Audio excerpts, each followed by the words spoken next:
আউযু বিল্লাহি মিনাশ শাইতানির রাজিম। ক্বালা রাব্বি ইশরাহ লি সাদরি ওয়া ইয়াসসির লি আমরি ওয়াহলুল উকদাতাম মিন লিসানি ইয়াফকাহু কওলি। সম্মানিত দর্শক এবং শ্রোতাবৃন্দ, আপনাদের সকলকে জানাই আসসালামু আলাইকুম ওয়া রাহমাতুল্লাহ। দেশ বিদেশের সুন্নি মুসলমান, শিয়া মুসলমান এবং সালাফি মুসলমান বাঙালিদের পক্ষ থেকে পাঠানো হয়েছে ৩৫টি প্রশ্ন এই কোরআন থেকে জানার জন্য। আসুন সেসবের উত্তরে কোরআন কি বলে এবং প্রশ্নগুলি কি। প্রথম প্রশ্ন হলো, ইসলামের সত্য কলেমা রাসূল করিম কোনটি পড়েছেন এবং সর্বযুগের মুমিনদের কলেমা কোনটি?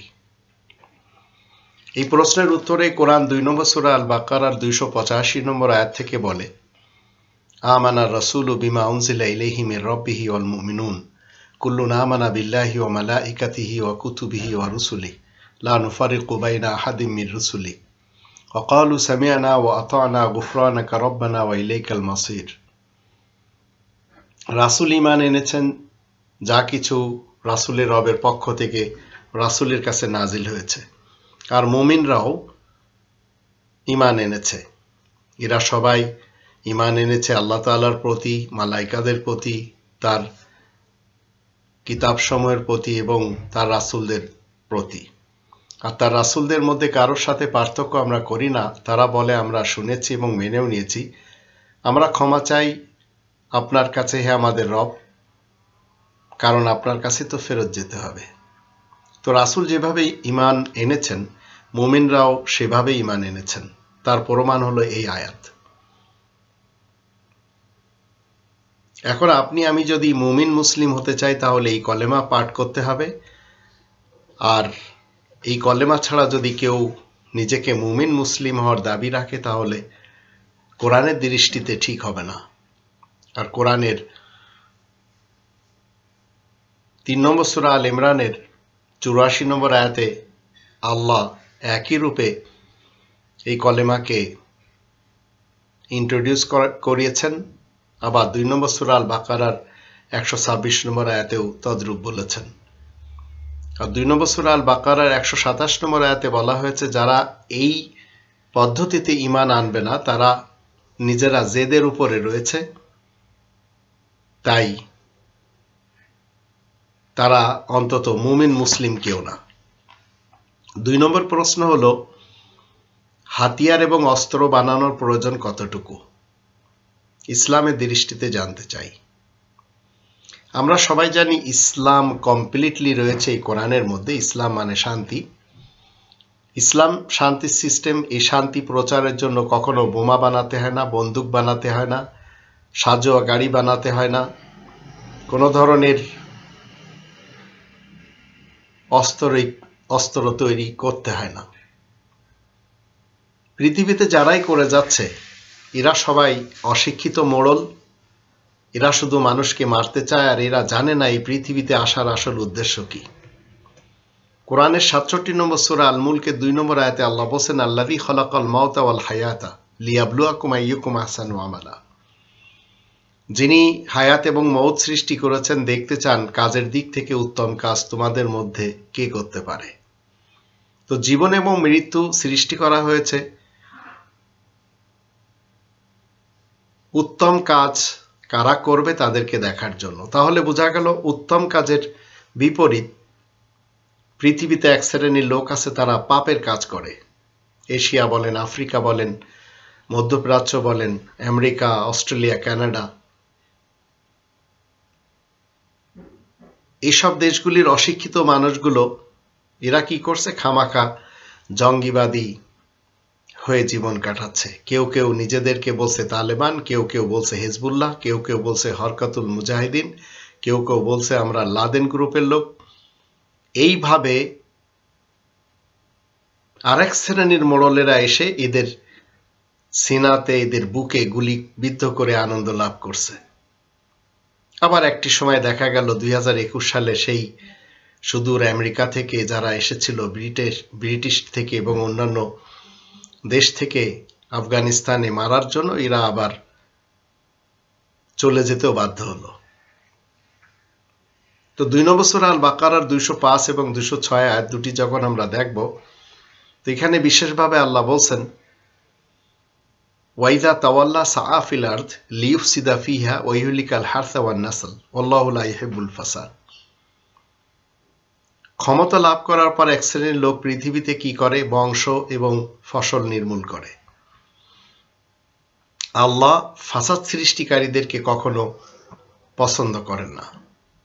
তো মুসলমান সমাজের মধ্যে যারা শিয়া, সুন্নি এবং সালাফি, সিরিয়াতে বলেন, ইরাকে বলেন, আফগানিস্তানে বলেন, আরাকানে বলেন, ফিলিস্তিনে বলেন, পাকিস্তান, বাংলাদেশ এবং হিন্দুস্তানে বলেন না কেন, এদের কাছে প্রযুক্তি নেই। এরা বিজ্ঞান এবং প্রযুক্তি থেকে একেবারে অনেক দূরে। এদের কাছে রয়েছে কোরআন বিরোধী, এই কোরআন বিরোধী কিছু গ্রন্থ, বুখারী, মুসলিম, আবু দাউদ, তিরমিজি, নিসাই, ইবনে মাজাহ, আল ইস্তেবসার, মাল্লা ইয়াহজারুল ফাকি, আল কাফি, তাহজিবুল আহকাম। এই 10টি হাদিসের গ্রন্থ মুসলমানদেরকে শিয়া, সুন্নি এবং সালাফি বানিয়ে রেখেছে। অন্যদিকে আবু হানিফা, শাফি, মালিক, হাম্বল এরা বিভিন্ন মাযহাবে বিভক্ত করে রেখেছে। আবার কেউ কেউ রয়েছে পীর, দরবেশ, এদের কাছে রয়েছে 100 দানার এবং 1000 দানার তসবিহ। আর এদেরকে নিজেদের মধ্যে মতবিরোধের জাল বিছিয়ে, সেই জালে ফাঁসিয়ে নন মুসলিমরা কি করছে? বিভিন্ন টেকনোলজি তৈরি করছে, অস্ত্র হাতিয়ার তৈরি করছে এদেরকে মারার জন্য। আর এদের এলাকাগুলিতে আল্লাহ তাআলা সবচেয়ে বেশি খনিজ সম্পদ দিয়েছেন, আর এই খনিজ সম্পদগুলি নেওয়ার জন্য আমেরিকা উঠে পড়ে লেগেছে, যা ইরাক থেকে নিয়েও গেছে, আফগানিস্তান থেকেও বিভিন্ন খনিজ সম্পদ নিয়ে চলে গেছে। আর মুসলমান শিয়া, সুন্নি, সালাফিরা এরাও সেই আমেরিকা থেকে অস্ত্র ক্রয় করে একে অপরকে মারছে। তো অস্ত্র হাতিয়ার বানানোর তো দরকার না, দরকার হচ্ছে আপনার ভিতরে মনুষ্যত্ব কতটুকু আছে। সৌদি আরব আমেরিকা থেকে অস্ত্র ক্রয় করে ইয়ামানের সেই জায়দি ফিরকার শিয়াদেরকে মারছে, ছোট ছোট বাচ্চাদেরকেও মারতে দ্বিধা করেনি। নিজেরা টেবিল টকিং করে যেসব সমস্যার সমাধান 1971-এর পূর্বে করা যেত সেটি বাদ দিয়ে পশ্চিম পাকিস্তানের লোকেরা পূর্ব পাকিস্তানের লোকদের উপরে গুলি চালিয়েছে। আবার পূর্ব পাকিস্তানকে সাথে দেওয়ার জন্য ইন্দিরা গান্ধীর সেই ফোর্স পশ্চিম পাকিস্তানিদের উপরে গুলি চালিয়েছে। অথচ শেখ মুজিবুর রহমান সাহেব জিতেছিলেন, তাকে সংসদে বসালেই সব ঠিক হয়ে যেত। তৃতীয় পক্ষ যখন দুই ভাইয়ের মাঝে আসে তখন দেশটি আলাদা হয়ে যায়। আর 1971 থেকে আজ 2021 সাল অধিক মানুষেরা যাতনার ভিতরেই জীবন যাপন করছে আর ভয় দেখাচ্ছে অস্ত্রের। আজ এদেশে মাদার অফ মাফিয়া সাধারণ মানুষকে অস্ত্রের ভয় দেখায় রাজত্ব করে চলেছে, অবৈধভাবে এসে ক্ষমতা দখল করেছে, দোহাই দেয় গণতন্ত্রের, অথচ তারা সবাই দিনের ভোট রাত্রে করে চলে এসেছে। তো অস্ত্র যদি আপনাকে তৈরি করতে হয় তাহলে কোরআন কেন বলছে 2 নম্বর সূরা আল বাকারার 84 নম্বর আয়াতে, ওয়াইদা আখাযনা মিসাকাকুম লা তাসফিকুনা দিমাকুম, আর যখন আমি তোমাদের থেকে অঙ্গীকার নিই যে তোমরা রক্তপাত করবে না, তো গুম, খুন এবং হত্যার রাজনীতি চলছে বাংলাদেশ নামক ছোট্ট ভূখণ্ডে।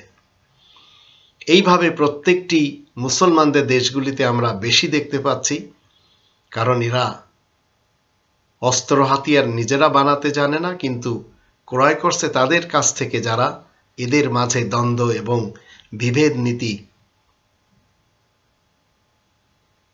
তৈরি করে দিয়েছে।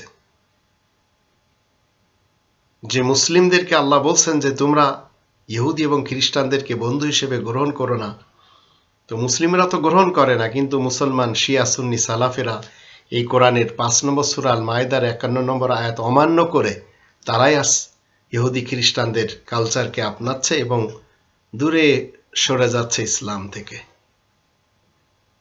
তো পৃথিবীতে আপনাকে প্রথমে একজন ইনসান হতে হবে, একজন মানুষের মতো মানুষ হতে হবে। পৃথিবীতে অস্ত্র হাতিয়ার থাকলেই যে আপনি বড় কিছু করতে পারেন বা করে থাকবেন তা না। অস্ত্র হাতিয়ারের জোর থাকলে আমেরিকা 2021 সালে আফগানিস্তান থেকে কখনো মুখ কালো করে ফেরত যেত না। তাই আসুন আমরা অস্ত্র হাতিয়ার একপাশে রেখে কোরআনের বিধান মতে নিজেদের চরিত্রকে পাল্টাই। 3 নম্বর প্রশ্ন হলো, সত্যি কি নাস্তিকদের মনে পাপ থাকে? যদি পাপ না থাকে তাহলে তাদেরকে নাস্তিক বলা যাবে কিনা? কোরআনের আমরা যদি 23 নম্বর সূরা মুমিনুনের 73 থেকে 78 আয়াতগুলি পড়ি, তাহলে সেখান থেকে দেখতে পাই নাস্তিক নেতা কর্মীদের মধ্যে থাকে হঠকারিতা। আর নাস্তিক নেতা কর্মীরা সবসময় ধোঁকাবাজ হয়। তাই এই কোরআনের 2 নম্বর সূরা আল বাকারার 8, 9, 10 আয়াতগুলিতে আল্লাহ রাব্বুল আলামিন এভাবে বলেছেন,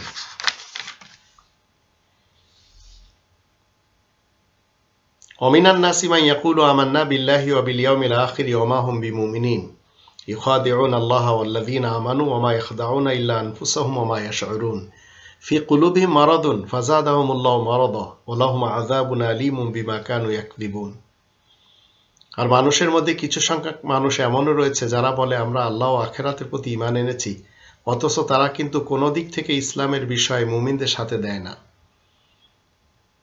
তারা আল্লাহ ও মুমিনদেরকে ধোঁকা দেয়, অথচ তারা নিজেদের ছাড়া এতে অন্য কাউকে ধোঁকা দেয় না, আর তারা তা অনুভব করতেও পারে না। তাদের অন্তরে রোগ রয়েছে, আল্লাহ তাদের রোগকে বৃদ্ধি করে দিয়েছেন। তাদের মিথ্যাচারিতা, তাদের জন্য শাস্তি রয়েছে কষ্টদায়ক। তো দুর্নীতিবাজ নাস্তিক নেতারা জগতে ক্ষমতা পেয়ে অসহায় দরিদ্রদের উপরে দাপট দেখায়। আর এটি বাংলাদেশের ইতিহাসেও আমরা দেখতে পাচ্ছি 5 দশক থেকে। আর এদের কাছে রবের দেওয়া এই যে গ্রন্থ, এই গ্রন্থের বিদ্যা আদৌ থাকে না। তাই তারা দায়িত্বশীলও কখনো হয় না। নাস্তিক নেতাদেরকে জনগণ কেউ শ্রদ্ধা সম্মান করে না। তাই জনগণের বন্ধু তারা কখনো হতে পারে না। এর সবচেয়ে বড় দৃষ্টান্ত হচ্ছে স্বাধীন মুসলিমদের এই 5 দশকের বাংলাদেশ, যেখানে যুবলীগ, ছাত্রলীগ এবং আওয়ামী লীগ এদেরকে কেউ পছন্দ করে না। 4 নম্বর প্রশ্ন হলো, সোজা পদপ্রাপ্ত লোকদের পরিচয় কি? এজন্য কোরআনে 6 নম্বর সূরা আল আনআমের 153 নম্বর আয়াত যদি দেখি, সেখানে বলা আছে ওয়ান্না হাযা সিরাতি মুস্তাকিমান ফাত্তাবিউহু ওয়া লা তাত্তাবিউস সুবুল ফাতাফাররাকা বিকুম আন সাবিলি যালিকুম ওয়াসাকুম বিহি লাআল্লাকুম তাত্তাকুন। আর বলা হচ্ছে 6 নম্বর সূরা আল আনআমের 153 নম্বর আয়াত, আর এই কোরআনই তো হচ্ছে আমার পথ যা নাকি সোজা, সুতরাং তোমরা সেই কোরআনের পথের অনুসরণ করো। তোমরা নানান পথে যাবে না মোটেই, নইলে তোমরা আল্লাহ তাআলার পথ থেকেই তো বিচ্ছিন্ন হয়ে পড়বে। তোমাদেরকে এসব ব্যাপারে তাকিদ করা হচ্ছে যেন তোমরা মুত্তাকি হতে পারো। তো সোজা পথ প্রাপ্ত লোকদের পরিচয় হলো তারা কোরআনের পথকে মেনে চলে আর এই পথের পথিক হয়ে তারা জীবন কাটায়। এছাড়া অন্য কোনো পথ তারা মানে না। 5 নম্বর প্রশ্ন হলো, নবী প্রেমে 32টি দাঁত ভাঙ্গা কি, হালাল না হারাম? ইতিহাস লেখকদের অধিকরা নাস্তিক ছিল। সেই নাস্তিক লেখকদের কোনো একজন উহুদ প্রান্তে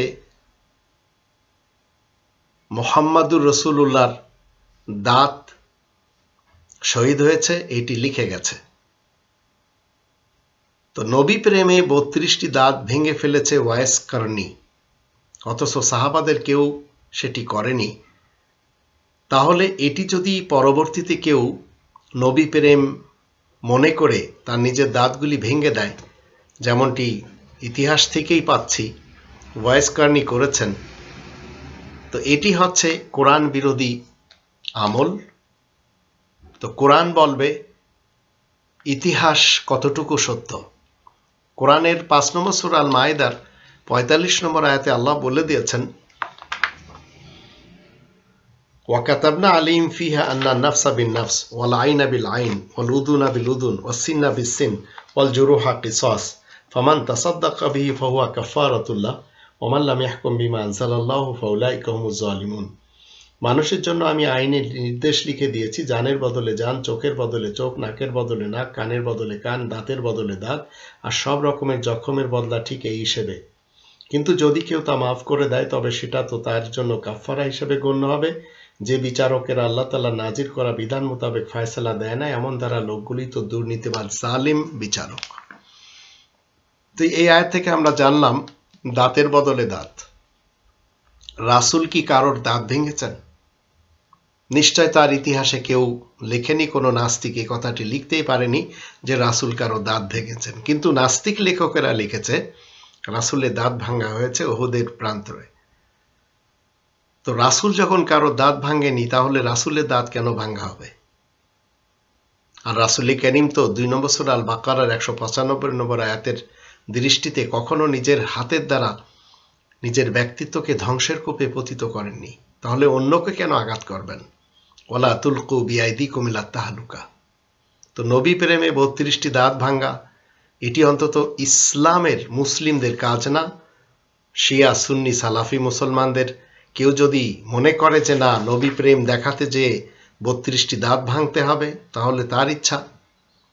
কিন্তু ইসলামের নবী, ইসলামের রাসূল কখনো কারো দাঁত ভাঙ্গেনি। এটি হচ্ছে সত্য কথা কোরআনের এই দুটি আয়াতের দৃষ্টিতে।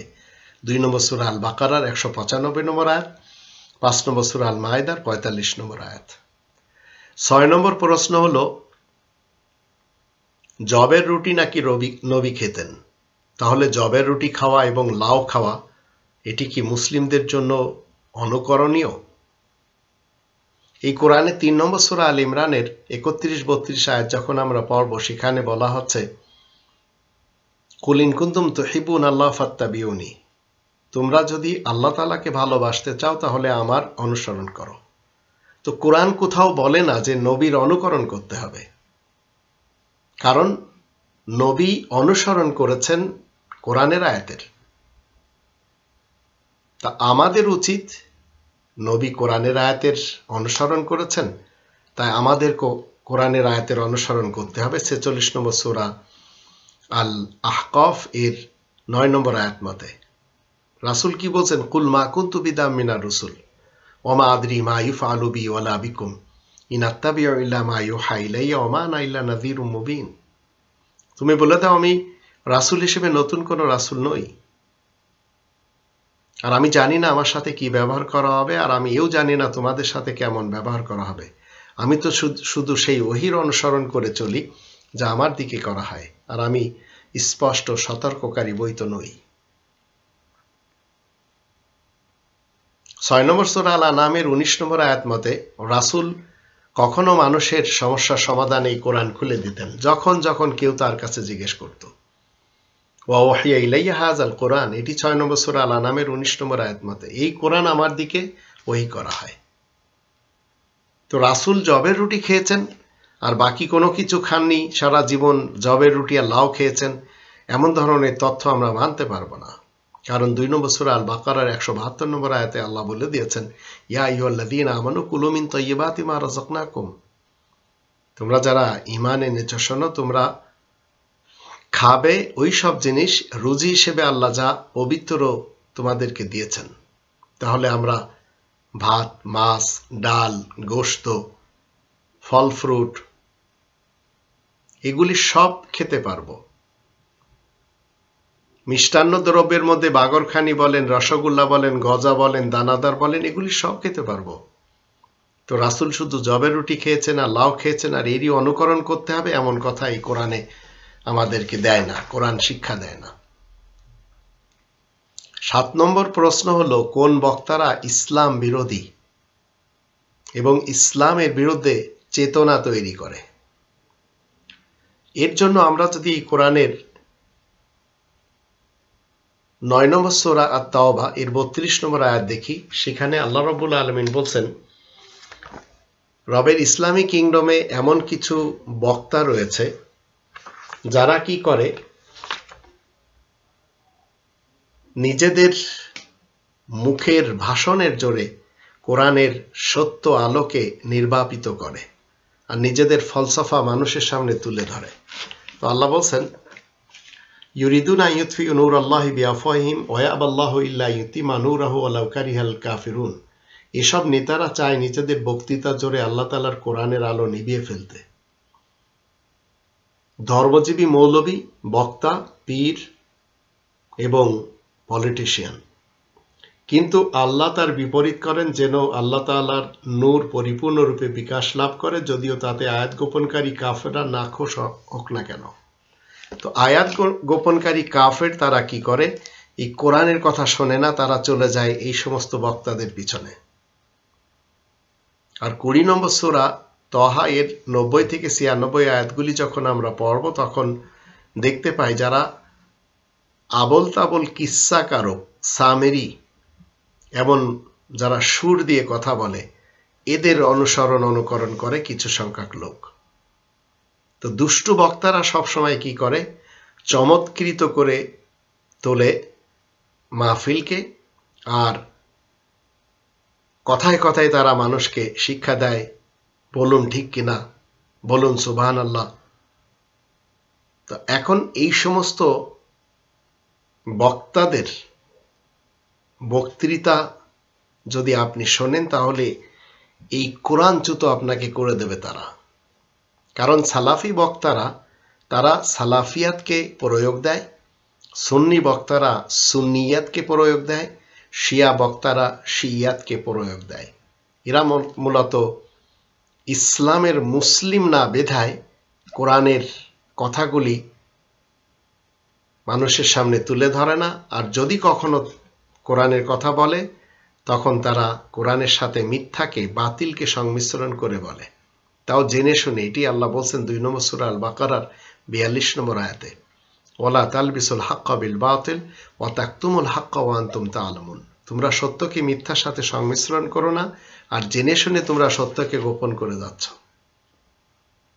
8 নম্বর প্রশ্ন হলো, কোন লোকেরা কোরআনের পথে আসতে চায় না? এজন্য আমরা যদি 2 নম্বর সূরা আল বাকারার 16, 17, 18 আয়াতগুলি দেখি, আল্লাহ বলেন, উলাইকাল্লাযীনা ইশতারাবু দালালাতা বিল হুদা ফামা রাবিহাত তিজারাতুহুম ওয়া মা কানু মুহতাদিন মাসালুহুম কামাসালিল্লাযী ইসতাওকাদা নারা ফালাম্মা আদাআত মা হাওলাহু যাহাবাল্লাহু বিনূরিহিম ওয়া তারাকাহুম ফি যুলুমাতিল লা ইবসিরুন সুম্মুন বুকমুন উময়ুন ফাহুম লা ইয়ারজিউন।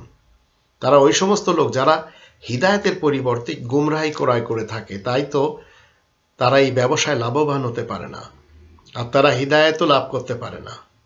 তাদের অবস্থা ওই ব্যক্তির মতো যে কোথাও আগুন জ্বালায়, অতঃপর যখন আলোকিত করে তোলে যা কিছু তার চারপাশে থাকে সেসবকে, আল্লাহ তার চারিদিকের আলোকে উঠিয়ে নেন এবং তাদেরকে ঘোর অন্ধকারে ছেড়ে দেন, ফলে তারা কিছুই দেখতে পায় না। তারাই বধির, তারাই বোবা এবং অন্ধ, তাই তো তারা ফিরবে না। তো যারা এক্সচেঞ্জ করে যাচ্ছে হিদায়াতের পরিবর্তে গুমরাহিকে, এই কনস্টিটিউশনকে বাদ দিয়ে যারা গণতন্ত্রের, রাজতন্ত্রের, সমাজতন্ত্রের, মোল্লাতন্ত্রের কনস্টিটিউশন মেনে চলেছে, তারা সবাই পথভ্রষ্ট।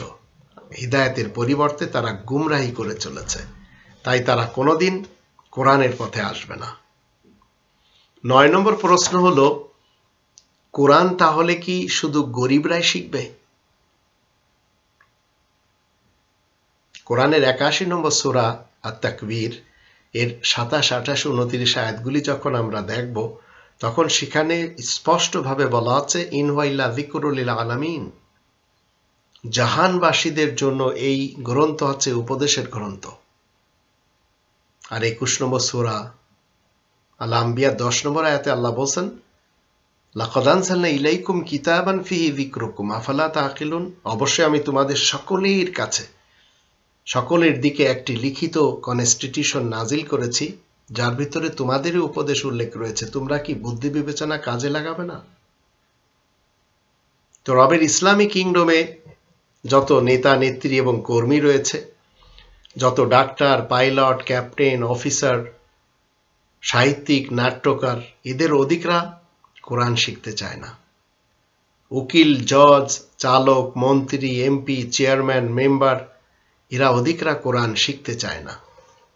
গরিবের সন্তানেরা, এতিমেরা কোরআন শেখে, তাও এই কোরআন গলায় ঝুলিয়ে তারা বাড়ি বাড়ি কোরআনখানি করে বেড়ায়। এটি ধর্মজীবী মৌলবীদের পক্ষ থেকে একটি কাজ আমরা দেখতে পাচ্ছি, তারা তাদের সন্তানদের স্কুল মাদ্রাসা সন্তানদের নিয়ে করে।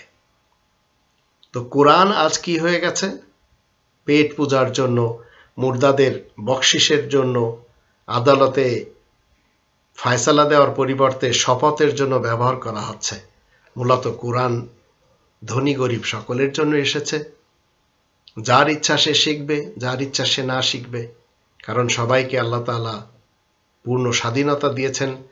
18 নম্বর সূরা আল কাহফের 29 নম্বর আয়াতের দৃষ্টিতে ওয়াকুলিল হাক্কু মির রব্বিকুম ফামান শাআ ফালিউমিন ওয়া মান শাআ ফালিয়াকফুর, তুমি বলে দাও তোমাদের রবের পক্ষ থেকে এই মহাসত্য এসেছে, যার ইচ্ছা সে ঈমান আনবে, যার ইচ্ছা সে অমান্য করতে পারবে। 10 নম্বর প্রশ্ন হলো, কোরআনের বিপরীত গ্রন্থগুলির মাধ্যম দিয়ে উপদেশ দেয় কারা? কোরআনের সাথে উপদেশ দিতে হবে, এটি কোরআনের 50 নম্বর সূরা কফের 45 নম্বর আয়াতে আল্লাহ বলেন রাসূল করিমকে, নাহনু আ'লামু বিমা ইয়াকুলুন, আমি বেশ জানি মানুষেরা যা কিছু বলে যাচ্ছে। ওমান তা আলাইহিম বিজাব্বার, তুমি তাদের উপর কড়াকড়ির কোনো ব্যবস্থা আরোপকারী নও। ফাযাক্কির বিল কোরআন, তুমি উপদেশ দিবে কোরআনের সাথে। মা ইয়াখাফু ওয়াঈদ, যে আমার শাস্তি থেকে ভয় করে তাকে।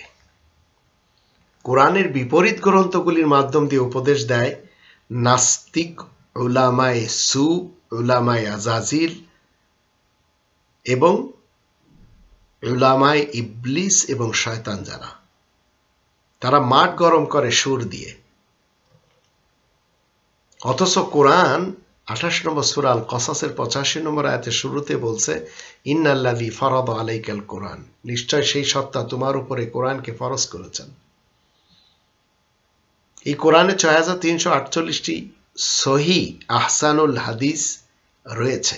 এর বিপরীত লক্ষ লক্ষ গলত জাল হাদিস এবং কিসসা কাহিনী রয়েছে, যেগুলি বাইবেলে বলেন, বেদ, গীতা, রামায়ণে বলেন, বুখারী, মুসলিম, আবু দাউদ, তিরমিজি, নিসাই, ইবনে মাজাতে বলেন, আল কাফি, মাল্লা ইয়াহসারুল ফাকি, তাহজিবুল আহকাম, আল ইস্তিবসার, এসব গ্রন্থতে বলেন, আবেস্তা বলেন, গুরু গ্রন্থ বলেন। এসবের নলেজ নিয়ে এক শ্রেণীর বক্তারা ঘুরে বেড়াচ্ছে শহরে শহরে, এবং তারা কি করছে, এদের কেউ কেউ আবার বলছে, যেমন আমাদের দেশে আব্দুর রাজ্জাক বিন ইউসুফ সাহেবের কথা মতে 3 লক্ষ জাল হাদিস রয়েছে। অথচ রবের ইসলামী কিংডমে তামাম হাদিসগুলি যদি গণনা করেন 3 লক্ষ হবে না। তো এরা সবাই কোরআনের 2 নম্বর সূরা আল বাকারার 79 নম্বর আয়াতের দৃষ্টিতে নিজেদের হাতের দ্বারা যারা গ্রন্থ রচনা করেছে এবং তারা বলেছে যে এগুলি ইসলামের গ্রন্থ, তো আল্লাহ বলছেন এদেরকে আল্লাহ ধ্বংস করে দেবেন। এদের আসল উদ্দেশ্য হচ্ছে কিছু টাকা পয়সা নেওয়া। তো আল্লাহ বলছেন এদের হাত দ্বারা যা কিছু লিখেছে, এজন্য এদেরকে ধ্বংস হতে হবে। আর এর মাধ্যম যে যা ওয়াজ মাহফিল এরা করে বেড়াচ্ছে, যারা শুনছে এবং যারা করছে, এরা সবাই ধ্বংস হয়ে থাকবে। আর এই কোরআন বিরোধী গ্রন্থগুলির মাধ্যম দিয়ে যে সমস্ত নাস্তিক ও উলামায়ে সু বক্তারা বক্তৃতা দিয়ে থাকে, এরা 3 নম্বর সূরা আল ইমরানের 78 নম্বর আয়াত মতে ওয়ায়াকুলুনা আলাল্লাহিল কাযিবা ওয়া হুম ইয়ালামুন, আল্লাহ তাআলার উপরে এরা মিথ্যা আরোপ লাগায় জেনে শুনে। 11 নম্বর প্রশ্ন হলো, তাবলীগ করা ফরজ, কিন্তু গাঠরি নিয়ে ঘুরে বেড়ানো কি ফরজ? এই কোরআনের 5 নম্বর সূরা আল মায়েদা 67 নম্বর আয়াতে আল্লাহ বলেন, ইয়া আইয়ুহার রাসূল বাল্লিগ মা উনজিলা ইলাইকা মির রাব্বিক, হে রাসূল তুমি তাবলীগ করো ওই জিনিসের যা তোমার দিকে তোমার রবের পক্ষ থেকে নাজিল করা হয়। তো কোরআনে তাবলীগ রাসূল করেছেন। 66 নম্বর সূরা আর তাহরিমের 6 নম্বর আয়াতে বলা হচ্ছে, ইয়া আইয়ুহাল্লাযীনা আমানু কু আনফুসাকুম ওয়া আহলিকুম নারা, তোমরা যারা ঈমান এনেছো শোনো, প্রথমে নিজেদেরকে অতঃপর নিজেদের পরিবার পরিজনদেরকে সেই আগুন থেকে বাঁচাও। তো রাসূল কখনো গাঠরি নিয়ে, লোটা বদনা সাথে নিয়ে, কাঁথা বালিশ সাথে নিয়ে ঘুরে ঘুরে মসজিদে মসজিদে যে কোরআনের তাবলীগ করেননি। যা আজ তাবলীগী জামাত সাদ গ্রুপ এবং জুবায়ের গ্রুপ, আবার তাবলীগী জামাত ইলিয়াস কাদরি গ্রুপ, এদেরকে আমরা দেখতে পাচ্ছি এরা ভারত উপমহাদেশের দেশগুলির মসজিদগুলিতে এরা এদের মতো করে মানব রচিত গ্রন্থ নিয়ে ঘুরে বেড়াচ্ছে। তো এদেরকে আল্লাহ তাআলা বলছেন এরা হচ্ছে সবচেয়ে বড় জালিম লোক। আল্লাহ তাআলার এই কোরআন, আল্লাহ তাআলার মসজিদগুলিতে যেন দরস না দেওয়া যায়, তার জন্য এই তিন পার্টি চেষ্টা সাধনা করে যাচ্ছে। তো 2 নম্বর সূরা আল বাকারার 114 নম্বর আয়াতে বলা হচ্ছে, ওমান আযলামু মিম্মা মানা মাসাজিদাল্লাহ আইয়ুযকারা ফিহা ইসমুহু ওয়া সাআ ফি খরাবিহা উলাইকা মা কানা লাহুম আইয়াদখুলুহা ইল্লা খায়ফিন লাহুম ফিদ দুনিয়া খিজিয়ুন ওয়া লাহুম ফিল আখিরাতি আযাবুন আযীম।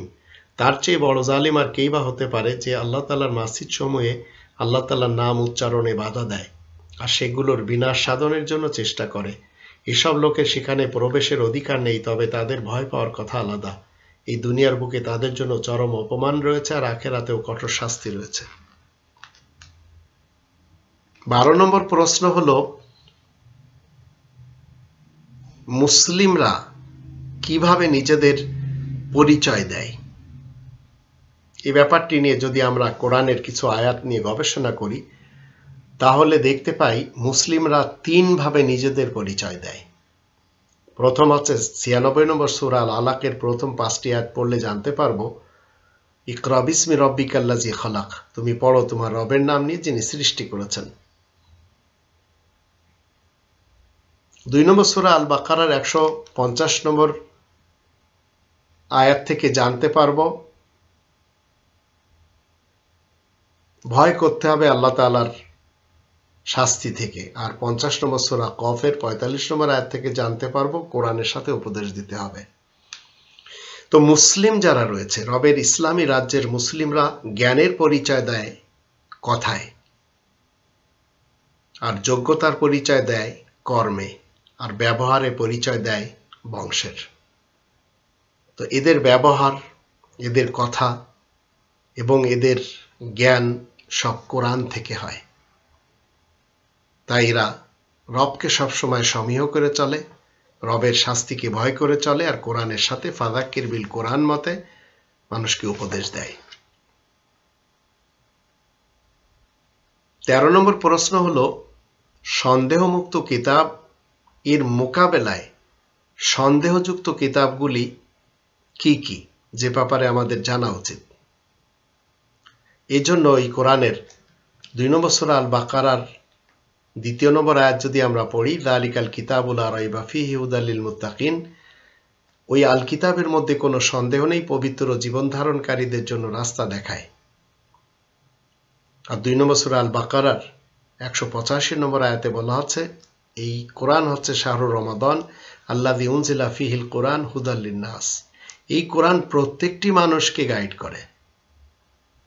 আর 32 নম্বর সূরা আলিফ লাম মিম আস-সাজদা এর 2 নম্বর আয়াতে বলা হচ্ছে, তানজিলুল কিতাবি লা রাইবা ফীহি মির রাব্বিল আলামিন, এই লিখিত গ্রন্থ রব্বুল আলামিনের পক্ষ থেকে নাজিল হয়েছে, তাতে কোনো সন্দেহ নেই। তো এই কোরআন ছাড়া, এই আল কিতাব ছাড়া বাকি যত গ্রন্থ ধর্মের নামে হোক বা অন্য কোনো নামে হোক, সেগুলি সব সন্দেহযুক্ত, আর এই আল কিতাব, এই কোরআন হচ্ছে সন্দেহমুক্ত। 14 নম্বর প্রশ্ন হলো, ইনসাফ ভিত্তিক সমাজ এবং দেশ পরিচালনার ক্ষেত্রে রবের দেওয়া নির্দেশ কি? এর জন্য আমরা কোরআনের 16 নম্বর সূরা আন-নাহল এর আয়াত নম্বর যদি আমরা দেখি 90-তে, তাহলে সেখানে দেখতে পাই আল্লাহ বলছেন, ইন্নাল্লাহা ইয়া'মুরু বিল আদলি ওয়াল ইহসান ওয়া ইতাই যিল কুরবা ওয়া ইয়ানহা আনিল ফাহশাই ওয়াল মুনকারি ওয়াল বাগই ইয়া'ইযুকুম লাআল্লাকুম তাযাক্কারুন। আল্লাহ ন্যায় বিচার কায়েম করতে ও কল্যাণময় জীবন ব্যবস্থা কায়েম করতে আর ঘনিষ্ঠ আত্মীয়দেরকে সাহায্য সহযোগিতা দানের জন্য আদেশ দিচ্ছেন। আর তিনি অশ্লীল গর্হিত ও বিদ্রোহমূলক কাজকর্ম থেকে বারণ করেছেন। তিনি তোমাদেরকে উপদেশ দিচ্ছেন যেন তোমরা স্মরণ রাখতে পারো। তো সর্বক্ষেত্রে ইনসাফ ভিত্তিক দেশ এবং সমাজ পরিচালনার জন্য এই আয়াতের উপর আমল করতে হবে, নইলে ওই দেশ ইনসাফের উপরে থাকবে না এবং ওই দেশ কখনো ন্যায়ের উপরে থাকবে না। ওই দেশে চুরি, ডাকাতি, জিনা, ব্যভিচার, লুটপাট এগুলি সব থাকবে। আর এটি 5 দশকের মুসলিমদের বাংলাদেশ, সেখানে আমরা দেখতে পাচ্ছি। এরপরে 15 নম্বর প্রশ্ন হলো, নাস্তিকরা কি কোনো কালেও মুসলিমদের বন্ধু হতে পারে? রবের ইসলামী কিংডমে যারা নাস্তিক তারা কোনো কালেও আস্তিকদের দোস্ত, বন্ধু, মদতগার এবং সেবক হতে পারে না। তাই তাদের সাথে বন্ধুত্বের হাত বাড়ানো কোরআনের দৃষ্টিতে নিষেধ। কোরআনের 5 নম্বর সূরা আল মাইদার 51 নম্বর আয়াত এবং 57 নম্বর আয়াত দুটি যদি আমরা দেখি তাহলে দেখতে পাই এখানে আল্লাহ রাব্বুল আলামিন বলছেন, ইয়া আইয়ুহাল্লাযীনা আমানু লা তাত্তাখিযুল ইয়াহুদা ওয়ান নাসারা আউলিয়া বা'দুহুম আউলিয়াউ বা'দ ওয়া মান ইয়াতাওয়াল্লাহুম মিনকুম ফাইন্নাহু মিনহুম ইন্নাল্লাহা লা ইয়াহদিল কওমাজ জালিমিন। তোমরা যারা ঈমান এনেছো শোনো, তোমরা ইহুদি ও নাসারাদেরকে বন্ধু হিসেবে গ্রহণ করো না মোটেই, তারা তো নিজেরাই একে অন্যের বন্ধু। সুতরাং তোমাদের মধ্যে যে কেউ অন্য তাদেরকে বন্ধু হিসেবে গ্রহণ করবে সে তো ওদের দলে শামিল হয়ে যাবে। নিশ্চয় আল্লাহ জালিম কওমকে পথ দেখান না মোটেই। আর 57 নম্বর আয়াতে বলা হচ্ছে, ইয়া আইয়ুহাল্লাযীনা আমানু লা তাত্তাখিযুল্লাযীনা ইত্তাখাযু দীনাকুম হুজুওয়ান ওয়া লা'iবান মিনাল্লাযীনা উতুল কিতাবা মিন ক্বাবলিকুম ওয়াল কুফফারা আউলিয়া ওয়াত্তাকুল্লাহা ইন কুনতুম মুমিনিন। তোমরা যারা ঈমান এনেছো শোনো, যারা তোমাদের জীবন ব্যবস্থা নিয়ে হাসি ঠাট্টা ও খেলার মতো গণ্য করবে, যাদেরকে আল কিতাব দান করা হয়েছিল তোমাদের আগে, তাদের মধ্যে যারা এমন করবে আর কাফেরদেরকেও তোমরা নিজেদের বন্ধু হিসেবে গ্রহণ করবে না, তোমরা যদি সত্যই মুমিন হয়ে থাকো তাহলে আল্লাহ তাআলারই তাকওয়া অর্জন করো। তো যারা নাস্তিক সমাজ রয়েছে, যারা ইহুদি, খ্রিস্টান, হিন্দু রয়েছে, এদেরকে মুসলিমরা কখনো বন্ধু হিসেবে গ্রহণ করতে পারে না। ওরা একে অপরের বন্ধু। এখন যারা মুসলিমদের মধ্য থেকে তাদের সাথে বন্ধুত্ব করবে, তো আল্লাহ বলেন এই মুসলিম ব্যক্তিটি আর মুসলিম থাকে না, সে তাদের দলেই শামিল হয়ে যায়। আর 16 নম্বর প্রশ্ন হলো, ন্যায় বিচার করার ক্ষেত্রে সত্য জজেরা কোন গ্রন্থের সাহায্য নেয়? এই জন্য আমরা এই কোরআনের 38 নম্বর সূরা সোয়াদ এর 26 নম্বর আয়াত দেখে নিতে পারি। আল্লাহ বলেন, ইয়া দাউদু ইন্না জাআলনাকা খলিফাতান ফিল আরদ ফাহকুম বাইনান নাসি বিল হক। হে দাউদ, তোমাকে খলিফা হিসাবে জমিনে বানানো হয়েছে, তাই তুমি ন্যায় বিচার মোতাবেক তুমি ফয়সালা করবে আল হকের সাথে। আল হক হচ্ছে এই কোরআন। 2 নম্বর সূরা আল বাকারার 147 নম্বর আয়াতে আল্লাহ বলেন, আল হাক্কু মির রাব্বিকা ফালা তাকুনান্না মিনাল মুমতারিন। এই মহাসত্য তোমার রবের পক্ষ থেকে এসেছে, চাই সন্দেহ পোষণকারীদের দলে শামিল হবে না। আর এই মহাসত্য গ্রন্থটি হচ্ছে আইনের গ্রন্থ আর তাওরাত। আর এই মতে সকল নবীগণ ফয়সালা করে থাকেন, যা আপনাকে এবং আমাকে মানতে হবে। 5 নম্বর সূরা আল মাইদার 43, 44, 45 এবং 47 আয়াতগুলি আমরা যদি দেখে নিই তাহলে সেখান থেকে আমরা জানতে পারি যে এই কোরআন হচ্ছে আইনের গ্রন্থ আর তাওরাত। তো এখন যে সমস্ত সত্য জজ তারা তো এই গ্রন্থের মাধ্যম দিয়ে ফয়সালা দিবে, আর যারা মিথ্যুক এবং কোরআন বিরোধী নাস্তিক জজ তারা কোরআনের মাধ্যম দিয়ে ন্যায় বিচার করবে না। আর এটি আমরা গণতন্ত্র সিস্টেমে, রাজতন্ত্র সিস্টেমে, মূল্যতন্ত্র সিস্টেমে এবং সমাজতন্ত্র সিস্টেমের জজগুলিকে দেখতে পাচ্ছি কোরআন বিরোধী ফয়সালা দিয়ে থাকে তারা, যার জন্য রবের ইসলামী কিংডমে আজ এত সব অশান্তি। 17 নম্বর প্রশ্ন হলো, খুনি নেতা এবং নেত্রী যারা রয়েছে তারা কি আল্লাহ তাআলার বাধ্য মানুষ, রবের বাধ্য মানুষ। দেশের এমপি এবং মন্ত্রীদের আমরা দেখতে পাই, এমনকি দেশ প্রধান যারা রয়েছে এদের অধিকদের দেখতে পাই, এরা মানুষকে কি করছে? খুন করছে। অথচ এই কোরআনের 2 নম্বর সূরা আল বাকারার 84 এবং 85 আয়াত দুটিতে আল্লাহ বলছেন, ওয়াইদ আখাযনা মিসাকাকুম লা তাসফিকুনা দিমাআকুম ওয়া লা তুখরিজুনা আনফুসাকুম মিন দিয়ারিকুম সুম্মা আকরারতুম ওয়া আনতুম তাশহাদুন। আর আমি যখন তোমাদের থেকে অঙ্গীকার নিই, তোমরা নিজেদের মধ্যে খুনাখুনি করবে না আর আপন দিগকে তাদের ঘর থেকে বের করবে না, তারপরে তা তোমরা মেনে নিলে আর তোমরা তার সাক্ষ্য দিচ্ছ। সুম্মা আনতুম হাউলাই তাকতুলুনা আনফুসাকুম ওয়া তুখরিজুনা ফারিকাম মিনকুম মিন দিয়ারিহিম তাযাহারুনা আলাইহিম বিল ইসমি ওয়াল উদওয়ান ওয়া ইয়াতুকুম উসারা তুফাদুহুম ওয়া হুয়া মুহাররামুন আলাইকুম ইখরাজুহুম আফাতুমিনুনা বিবাদিল কিতাবি ওয়া তাকফুরুনা বিবাদ ফামা জাযাউ মান ইয়াফআলু যালিকা মিনকুম ইল্লা খিজিয়ুন ফিল হায়াতিদ দুনিয়া ওয়া ইয়াওমাল কিয়ামাতি ইউরাদ্দুনা ইলা আশাদ্দিল আযাব ওয়া মাল্লাহু বিগাফিলিন আম্মা তা'মালুন।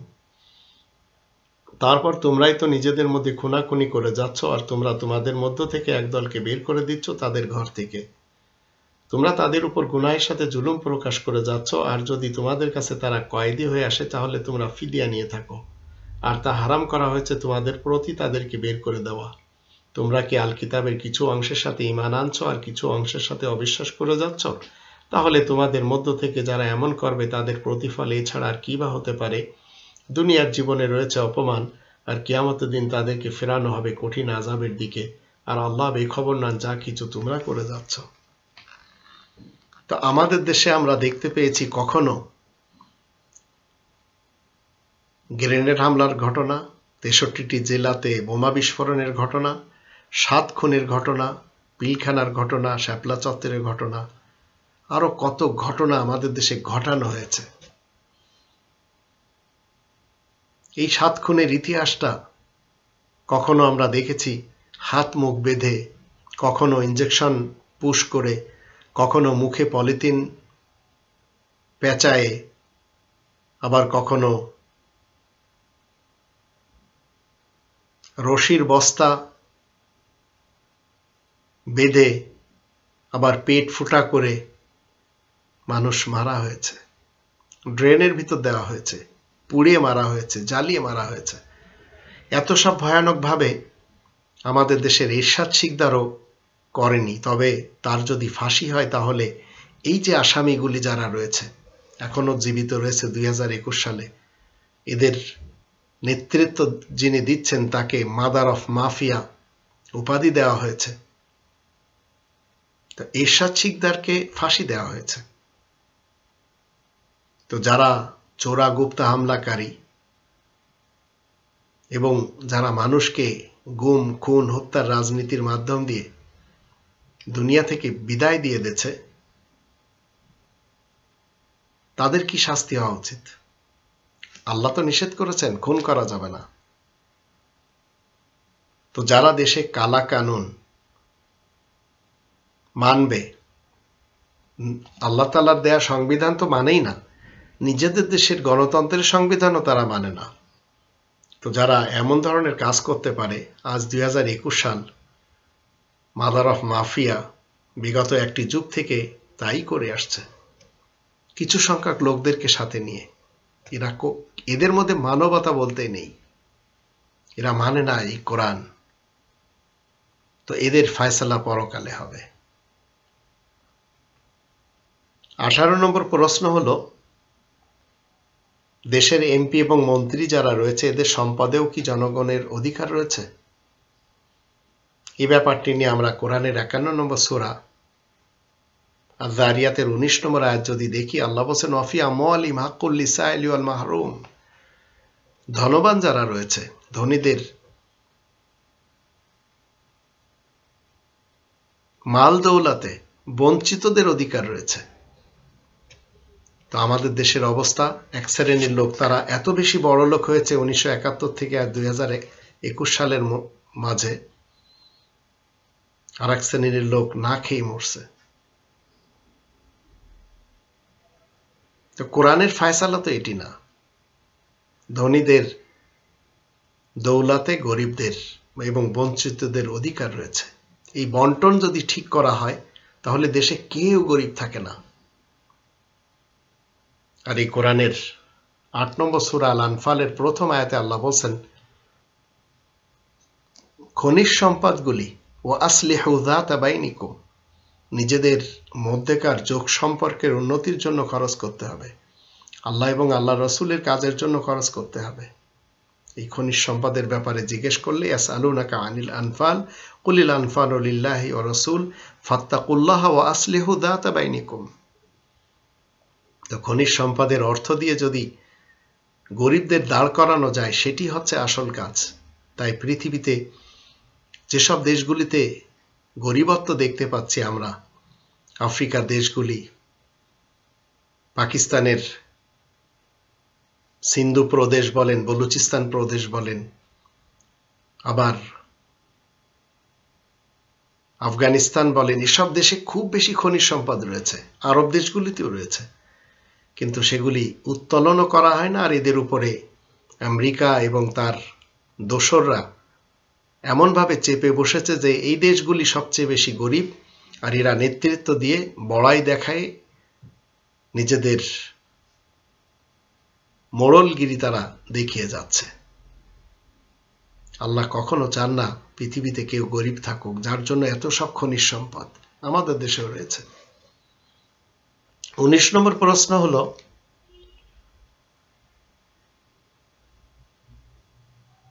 ঘর হারাদের ঘর দেওয়া, ভূমিহীনদের ভূমি দেওয়া কোন দেশ প্রধান ফেরাউনের পক্ষে কি সম্ভব? তো আমরা সবাই জানি পাকিস্তানের জুলফিকার আলী ভুট্টো জাতিকে বলেছিল যে আমি রুটি, কাপড় এবং ঘর দিব। এই স্লোগান সে দিয়েছে, কিন্তু কোনোদিন তার উপরে আমল করেনি। আমাদের দেশের নেতা নেত্রী এবং কর্মীরা জনগণের কল্যাণের কথা মুখে বলে, আমলে তারা নিজেরা চোর এবং ডাকাত। তো সবাইকে ঘর দেওয়া, কাপড় দেওয়া, পানীয় জল দেওয়া এবং খাদ্য দেওয়া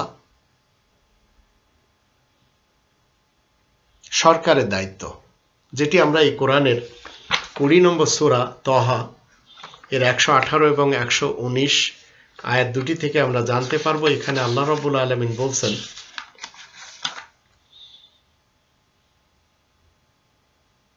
ইন্না লাকা লা তাজুআ ফিহা ওয়া লা তা'রা ওয়া আন্নাকা লা তাযমাউ ফিহা ওয়া লা তাদহা।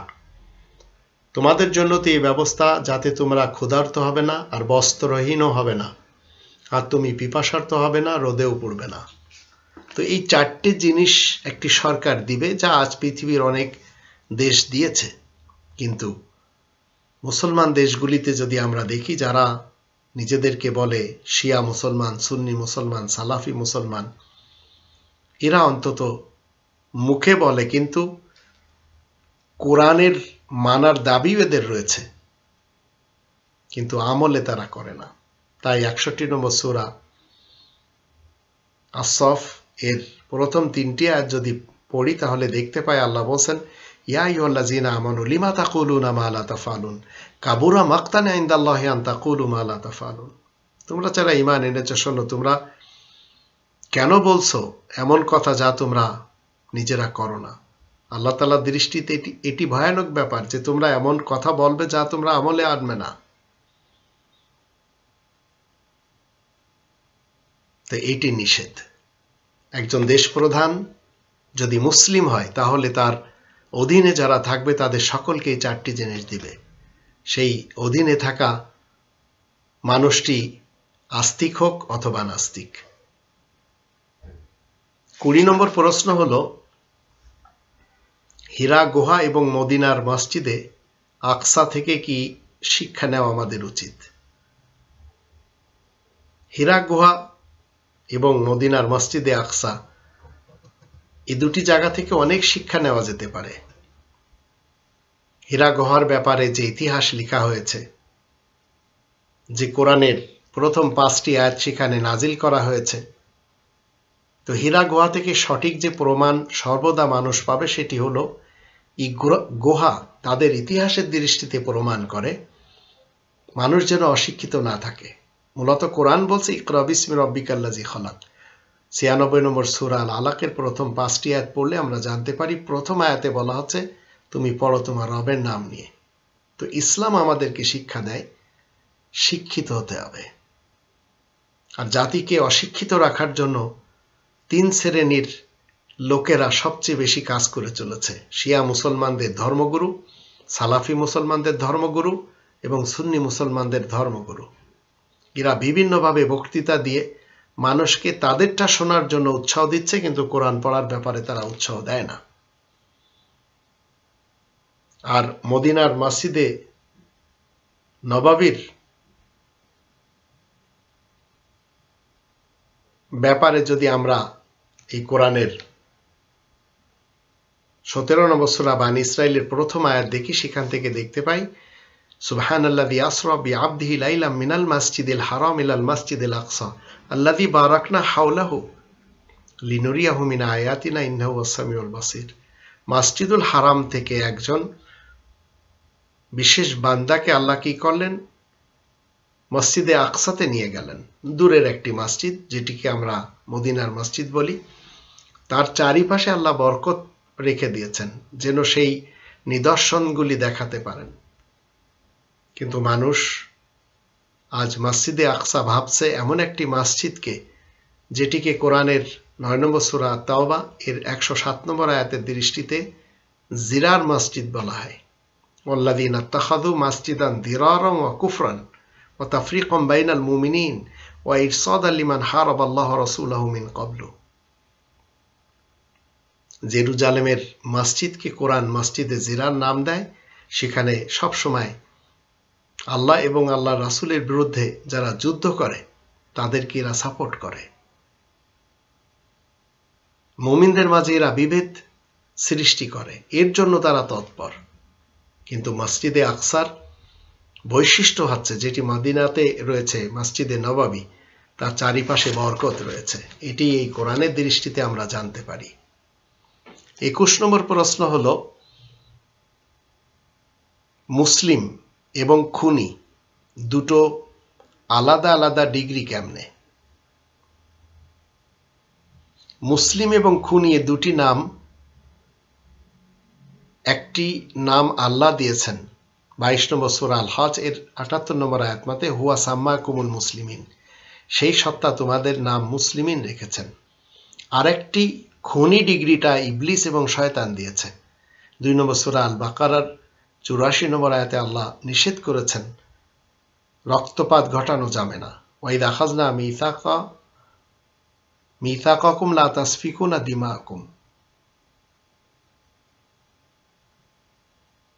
যখন আমি তোমাদের থেকে অঙ্গীকার নিই যে তোমরা রক্তপাত ঘটাবে না। তো যারা রক্তপাত ঘটাচ্ছে তাদের নাম পড়ে যাচ্ছে খুনি, হত্যাকারী।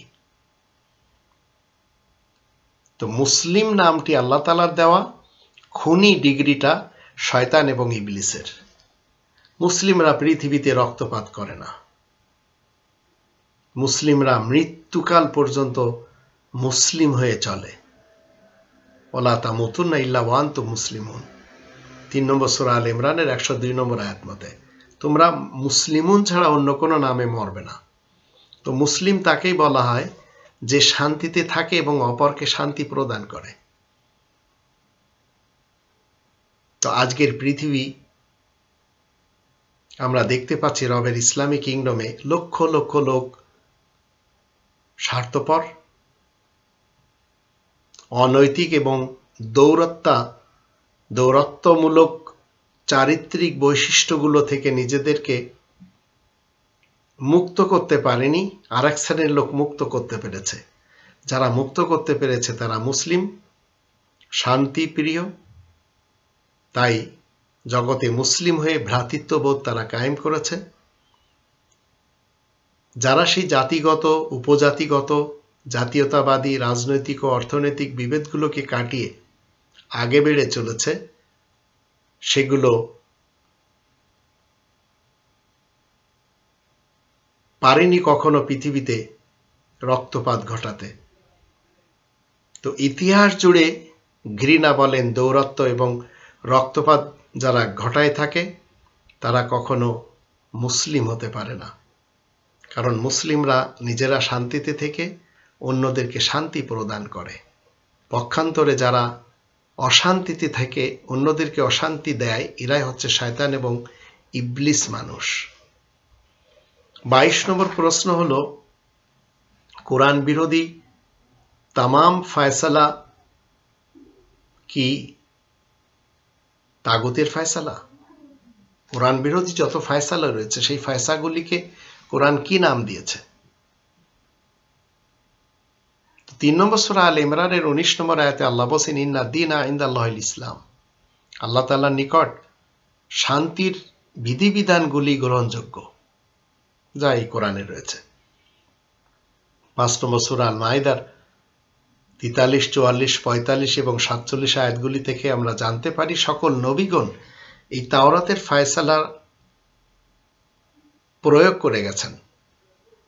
যারা এই কোরআনের বিধান মতে ফয়সালা দেয় না তাদেরকে কাফের, জালেম এবং ফাসিক বলা হয়েছে। 4 নম্বর সূরা আন-নিসা এর 60 নম্বর আয়াতে আল্লাহ বলেন, তাগুত বিশ্বাসী যারা, ইবলিস এবং শয়তান মানুষ যারা, এই তাগুত বর্জন করে চলতে হবে। কোরআন বিরোধী যত ফয়সালা রয়েছে,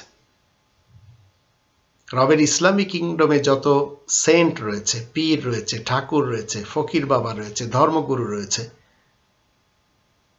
এদের কথা মতো যারা চলে তারাও সবাই তাগুতের অনুসারী। যারা গণতন্ত্র, সমাজতন্ত্র, রাজতন্ত্র, মোল্লাতন্ত্র মেনে চলে এরা সবাই তাগুতের অনুসারী। অথচ আল্লাহ বলছেন,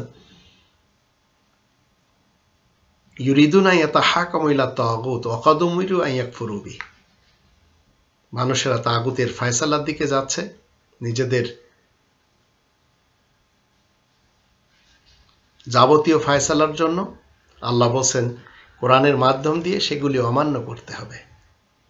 এখন আফগানি ফয়সালা বলেন, হিন্দুস্তানি ফয়সালা বলেন, ইরাকি ফয়সালা বলেন, রাশিয়ান ফয়সালা বলেন, আমেরিকান ফয়সালা বলেন, ব্রিটিশ ফয়সালা বলেন, এগুলি সব তাগুতের ফয়সালা।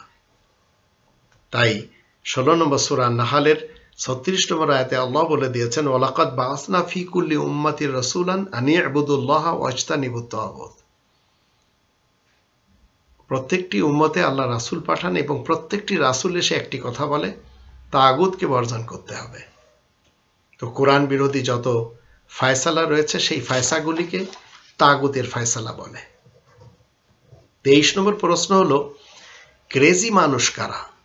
রবের ইসলামী কিংডমে ক্রেজি মানুষ যদি আপনি আমি দেখতে চাই, তাহলে দেশ বিদেশের গণমাধ্যমগুলির সাহায্যে প্রতিদিন আপনি মৃত্যুর, ধর্ষণের, অ্যাসিড নিক্ষেপের, আত্মহত্যার, ডুবে মরার, পুড়ে মরার, ফাঁসির ঘটনাগুলি আমরা কি করি? পড়ি, শুনি কিংবা দেখি। এগুলি দেখে যখন আপনার মনটা খারাপ হয় তখন আপনি দুশ্চিন্তায় পড়ে যান, তো আপনি একজন ক্রেজি মানুষ হয়ে যান। মাঝে মাঝে আমাদেরকে হাসতে হয়। কাজের ক্ষেত্রে উপরওয়ালাদের পক্ষতে সবসময় চাপের মুখে রাখা হয়, তাই বেশি বেশি ক্রেজি হতে হয়, দুশ্চিন্তায় পড়ে যেতে হয়। আবার যারা আমাদের মধ্যে পান খায়, চুন খায়, তামাক খায়, বেশি বেশি ধূমপান করে, মাদক সেবন করে, এতে ধূমপানের কারণে এবং মাদক সেবনের কারণে, তামাক খাওয়ার কারণে, জর্দা খাওয়ার কারণে হৃৎপিণ্ডেও এবং মস্তিষ্কে রক্ত প্রবাহের ক্ষমতা হারিয়ে ফেলে, যার ফলে আমাদের স্মৃতিশক্তির উপর চাপ পড়ে, তখন ক্রেজি হয়ে যেতে হয়। আবার আমাদের মধ্যে যারা জিনা করে, বেবিচার করে, অশ্লীল নাটক ফিল্ম দেখার অভ্যস্ত যারা রাত জেগে ডিউটি করে, রাত জেগে কাজ করে, ধীরে ধীরে এদের স্মৃতিশক্তি কমজোর হয়ে যায়, তাই এরা ক্রেজি হয়ে যায়। রাত দিনে গড়পড়তায় আমরা যারা কম ঘুমাই, আমরা যারা রাত্রে 6 এবং দিনে 2 ঘন্টা ঘুমানোর অভ্যাস করে নিতে পারি না, তখন বুঝতে হবে যে আমরা ক্রেজি মানুষ হয়ে যাচ্ছি। তো আপনাকে আমাকে 2 নম্বর সূরা আল বাকারার 208 নম্বর আয়াতের উপর আমল করতে হবে, তাহলে ক্রেজি মানুষ থেকে আপনি বেঁচে যাবেন। ইয়া আইয়ুহাল্লাযীনা আমানু উদখুলু ফিস সিলমি কাফা ওয়া লা তাত্তাবিউ খুতুওয়াতিশ শাইতান ইন্নাহু লাকুম আদুউম মুবিন। তোমরা যারা ঈমান এনেছো শোনো, তোমরা শান্তির ছায়াতলে পরিপূর্ণরূপে প্রবেশ করো আর শয়তানের পদাঙ্ক অনুসরণ করো না, নিশ্চয় সে তোমাদের প্রকাশ্য দুশমন। তো শয়তানের পদাঙ্ক অনুসরণ করলেই আপনি ক্রেজি হয়ে যাবেন। 28 নম্বর প্রশ্ন হলো, কাবার হিফাজত কিভাবে সম্ভব? এই ঘর থেকে কোনো মাযহাবের নামাজ কখনো কি কায়েম ছিল? আর মাযহাবের গুরুত্ব বা কতটুকু? কাবার হিফাজত রবের ইসলামিক কিংডমে যারা মুসলিম রয়েছে, 2 নম্বর সূরা আল বাকারার 125 নম্বর আয়াতের দৃষ্টিতে তারা ওয়াত্তাখিযু মিন মাকাম ইব্রাহিমা মুসাল্লা, ইব্রাহিমের দাঁড়ানোর স্থান থেকে কায়েমকৃত নামাজকে নিয়ে নেয়। যারা কাবার সিস্টেমকে এবং কোরআনের দেওয়া বিধানকে ডিঙ্গিয়ে নিজেরা কোনো সিস্টেম তৈরি করে নেয়, তাদের সাথে নবী রাসূলদের কোনো সম্পর্ক থাকে না। 6 নম্বর সূরা আল আনামের 159 নম্বর আয়াতে বলা হচ্ছে, ইন্নাল্লাযীনা ফাররাকু দীনাহুম ওয়া কানু শিয়ান লাস্তা মিনহুম ফি শাই ইন্নামা আমরুহুম ইলাল্লাহ সুম্মা ইউনাব্বিউহুম বিমা কানু ইয়াফআলুন।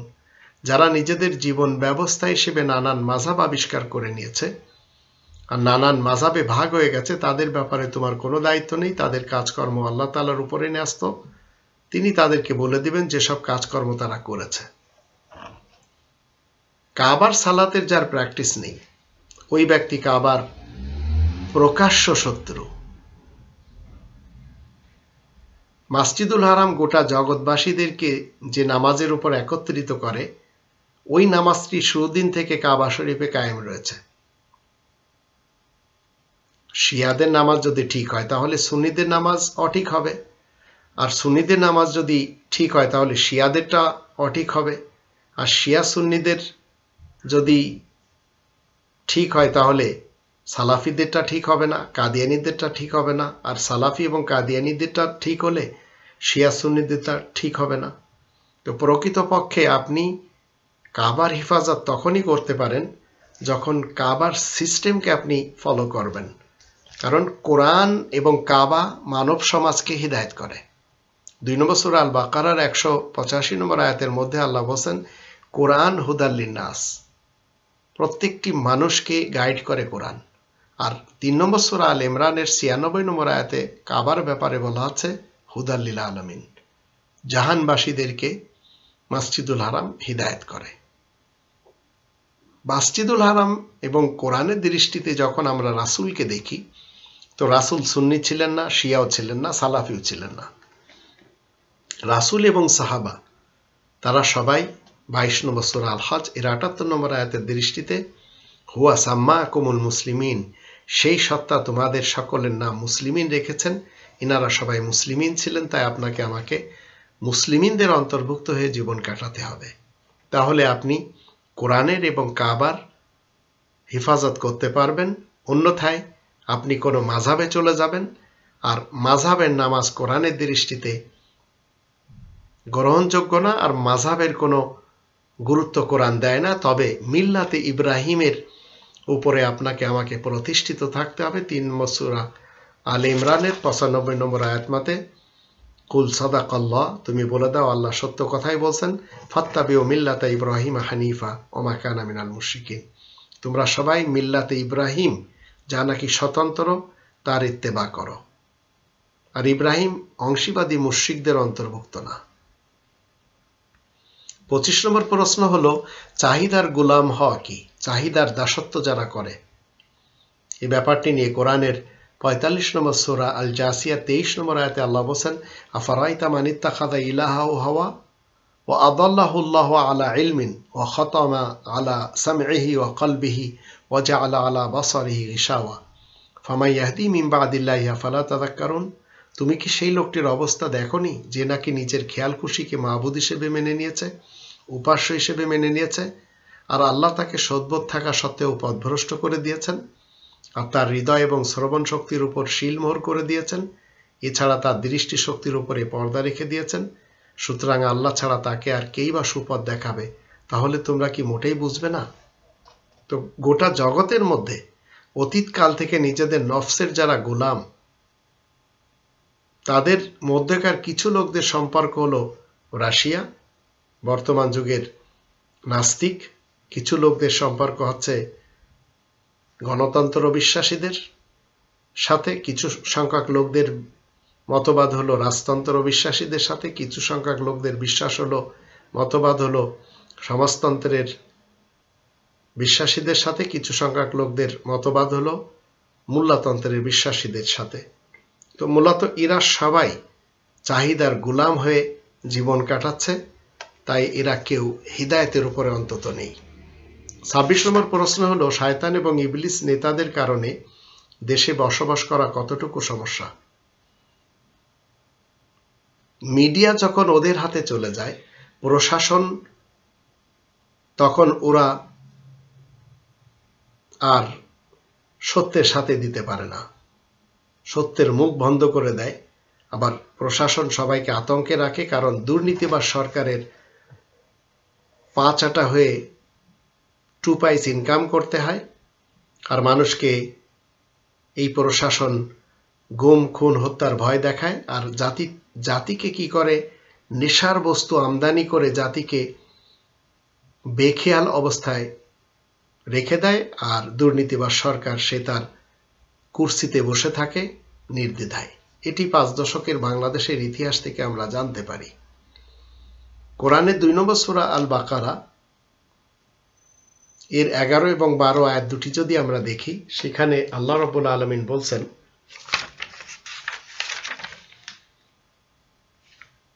ওয়াইজা কিলা লাহুম লা তুফসিদু ফিল আরদ ক্বালু ইন্নামা নাহনু মুসলিহুন আলা ইন্নাহুম হুমুল মুফসিদুন ওয়ালাকিন লা ইয়াশউরুন। আর যখন তাদেরকে বলা হয় পৃথিবীতে ফাসাদ সৃষ্টি করো না, তখন তারা বলে আমরা তো শান্তি স্থাপনকারী। তোমরা জেনে রাখো বিনা সন্দেহে ওরাই ফাসাদ সৃষ্টিকারী, কিন্তু ওরা তা বুঝতেই পারছে না। তো ফাসাদ সৃষ্টিকারীরাই ইবলিস এবং শয়তান নেতা, এদের কারণে বসবাস একটি দেশে খুবই কঠিন হয়ে যায়, তাই সেখান থেকে হিজরত করতে হয়। 27 নম্বর প্রশ্ন হলো, কোরআনের কথার সাথে মন্ত্র পাঠ করা কাদের কাজ? কোরআনের কথার সাথে মন্ত্র পাঠ করা এটি হচ্ছে নন মুসলিমদের কাজ, এটা দুষ্টু ধার্মিকদের কাজ। কারণ ওরা কিসসা, কাহিনী, উসুল, বালাগাত, রেওয়ায়াত, মাসাইল, ভুয়া হাদিস, সিরাত, ফাজাইল, ফয়জান এগুলি মানুষের সামনে তুলে ধরে, আর এগুলি থেকে দোয়া দরুদ মানুষকে পাঠ করার জন্য তারা শিক্ষা দেয়। এটি হিন্দু মুসলমান সকলের ধর্মগ্রন্থে রয়েছে মন্ত্র পাঠ করা। আর কোরআন আমাদেরকে যে সমস্ত দোয়া পড়ার কথা বলে, সেটি মূলত আপনার আমার পড়া উচিত, সেটি হচ্ছে সত্য। 2 নম্বর সূরা আল বাকারার 42 নম্বর আয়াতে আল্লাহ বলেন, ওয়ালা তালবিসুল হাক্কা বিল বাতিল ওয়া তাকতুমুল হাক্কা ওয়া আনতুম তা'লামুন। আর তোমরা সত্যের সাথে মিথ্যাকে সংমিশ্রণ করো না, কিন্তু জেনে শুনে তোমরা সত্যকে গোপন করে চলেছ। তো কোরআনের বিধানের সাথে মানব রচিত বিধানের কোনো মন্ত্র পাঠ, কোনো তসবিহ তাহলিল পাঠ মুসলিমদের কাজ অন্তত না। 28 নম্বর প্রশ্ন হলো,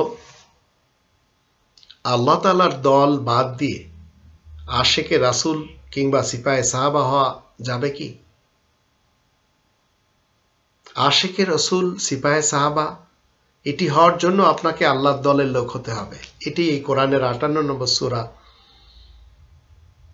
আল মুজাদালার 22 নম্বর আয়াতে বলা হচ্ছে। আর 3 নম্বর সূরা আল ইমরানের 30 থেকে 32 আয়াতগুলি আমরা পড়ে নিতে পারি। উলাইকা হিজবুল্লাহ আলা ইন্না হিজবাল্লাহি হুমুল মুফলিহুন।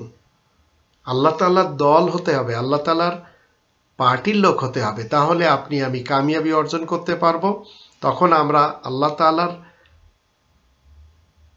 ভালোবাসা পাবো। তো আল্লাহ তাআলার ভালোবাসার জন্য রাসূলের অনুকরণ নয়, অনুসরণ করতে হবে। কুল ইন কুনতুম তুহিব্বুনাল্লাহ ফাত্তাবিউনি। তো কোরআনকে ইত্তেবা করলেই মুহাম্মদ রাসূলের প্রতি ইত্তেবা এবং ইতাআত বা অনুসরণ এবং আনুগত্যের সব দায়িত্ব পালন হয়ে যায়।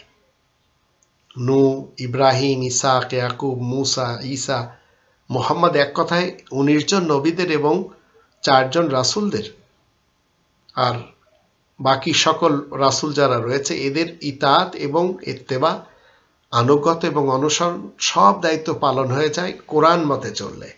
কারণ কোরআন সকল নবীদের, রাসূলদের কাছেই আল্লাহ তাআলা দিয়েছেন। এর ভিতরে সহিফা রয়েছে, জুবুর রয়েছে, ফুরকান রয়েছে, দিয়াউন রয়েছে, আর এগুলি হচ্ছে সব আল কিতাবের সিফাতি নাম। এই আল কিতাব হলো নিরবচ্ছিন্ন দ্বীন ইসলামের একমাত্র গ্রন্থ সর্বযুগের মানুষের জন্য। তাই আপনাকে আমাকে এখন কি করতে হবে? জীবিত উলিল আমরের ইতাআত কোরআন মতে এবং তার তাবে আর আনুগত অনুসরণ করতে হবে যতক্ষণ উলিল আমর আল্লাহর কোরআনের উপর থাকবেন। তো একমাত্র কর্তব্য আল্লাহর আয়াত মেনে চলতে হবে উলিল আমরের মাধ্যম দিয়ে। আর উলিল আমর পাবন্দী থাকবেন কোরআনের আয়াত ডেলিভারি দেওয়ার ব্যাপারে। তো চির জীবন্ত এবং নিত্য বিরাজমান আল্লাহ তাআলার বাহিনী হওয়া ছাড়া আশেকে রসুল বলেন, আশেকে সাহাবা বলেন, আশেকে রাসূল দলের সদস্য ও সিপাহে সাহাবা হওয়ার কোনো সুযোগ অন্তত নেই যদি আপনি কোরআন না মানতে পারেন। 29 নম্বর প্রশ্ন হলো, মরার পরে মানুষের আত্মাও কি মরে যায়? না মরলে কোথায় যায়?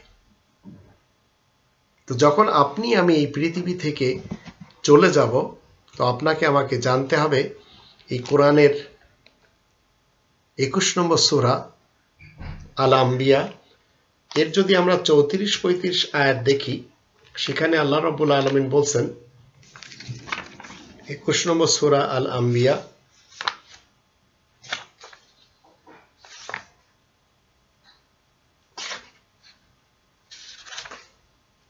ওমা জাআলনা লিবাশারিন মিন ক্বাবলিকাল খুলদ আফাইন মিত্তা ফাহুমুল খালিদুন। 34 নম্বর আয়াতে বলা আছে, তোমার আগেও তো কোনো লোককে আমি চিরস্থায়ী জীবন দান করিনি, সুতরাং তুমি যদি মারা যাও তাহলে তারা কি চিরঞ্জীব থাকবে, চিরজীবী থাকবে? কুল্লু নাফসিন যায়িকাতুল মাউত ওয়া নাবলুকুম বিশ-শাররি ওয়াল খায়রি ফিতনা ওয়া ইলাইনা তুরজাউন। জীব মাত্রেই মৃত্যুর স্বাদ অবশ্যই গ্রহণ করবে, আর আমিও তোমাদেরকে ভালো মন্দ দিয়ে যাচাই করে থাকি, আমার কাছেই তো তোমরা সবাই ফিরে আসবে। তো মরার পরে আত্মা, যে আত্মা যেটাকে কোরআনের ভাষায় বলা হয় নফস, ব্যক্তিত্ব, এটি মরে না। এটি চলে যায় এই পৃথিবী ছেড়ে আরেকটি পৃথিবীতে। 14 নম্বর সূরা ইব্রাহিমের 48 নম্বর আয়াত মতে ইয়াউমা তুবাদদালুল আরদু গায়রাল আরদ, যেদিন এই পৃথিবী আরেকটি পৃথিবী থেকে বদল দেওয়া হবে। তো 23 নম্বর সূরা মুমিনুনের 100 নম্বর আয়াতে বলা হচ্ছে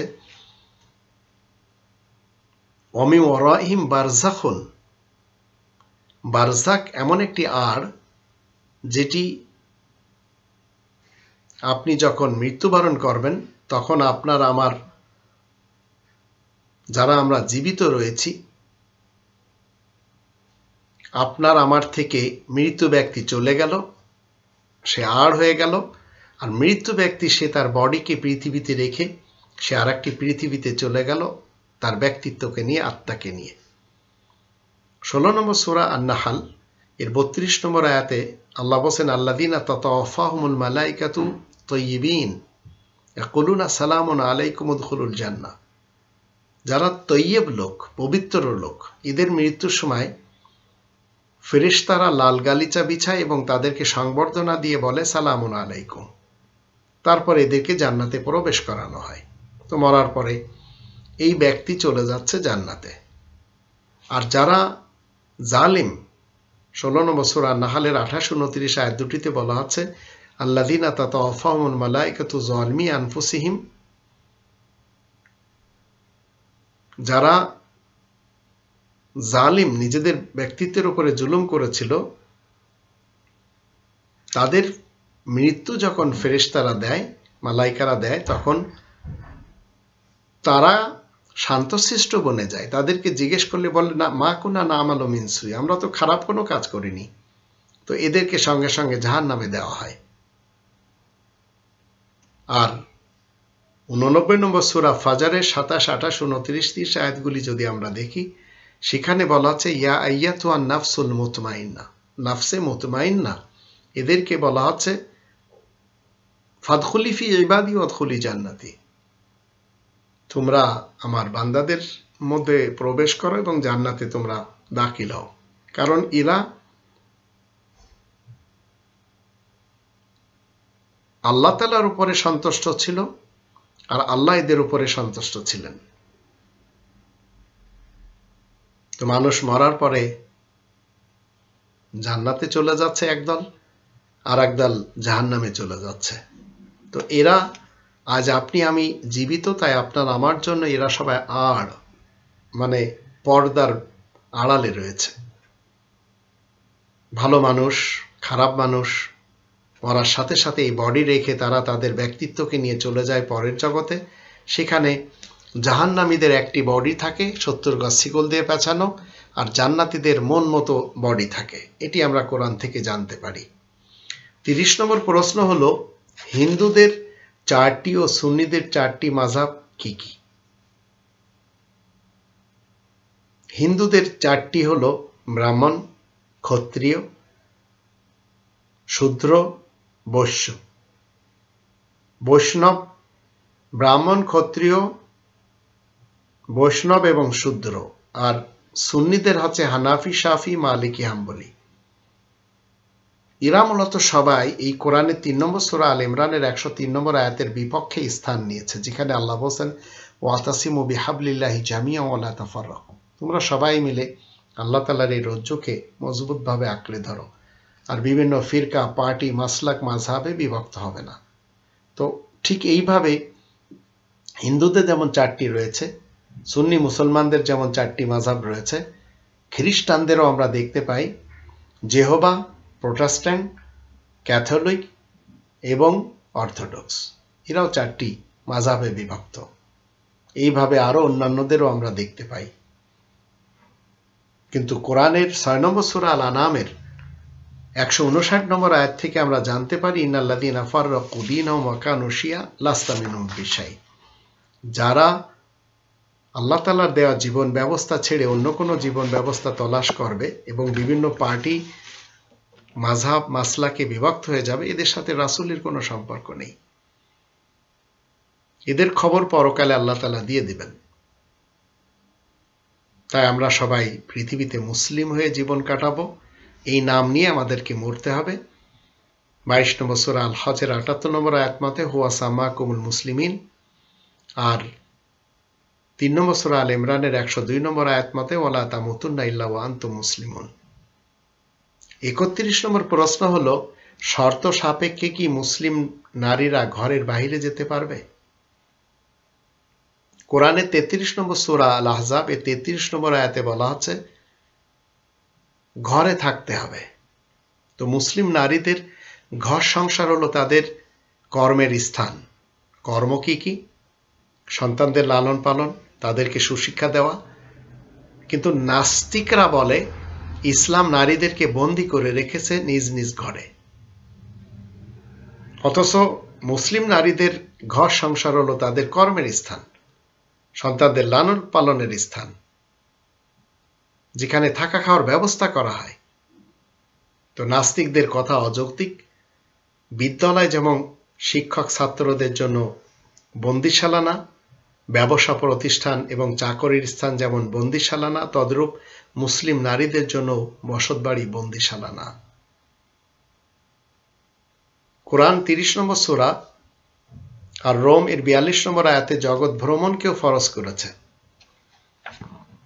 3 নম্বর সূরা আল ইমরানের 97 নম্বর আয়াতে আল্লাহ বলে দিয়েছেন ওয়ালিল্লাহি আলান নাসি হিজ্জুল বাইত মান ইসতাতা ইলাইহি সাবিলা। হজের টাকা যাদের রয়েছে তারা নারী হোক পুরুষ হোক হজে যাবে। ওমান কাফার ফা ইন্নাল্লাহা গনিয়্যুন আনিল আলামিন। যে ব্যক্তি মানবে না তাহলে তার জানা উচিত আল্লাহ সারা জাহানের পরোয়া করেন না। তো এসবের জন্য নারী পুরুষ সবাই বাইরে যাবে। হজের জন্য ঘরে বসে থাকলে তো আর হজ করা যাবে না। অফিসে যদি কাজ থাকে তাহলে একজন নারী শালীনতার সাথে সে তার অফিস করবে।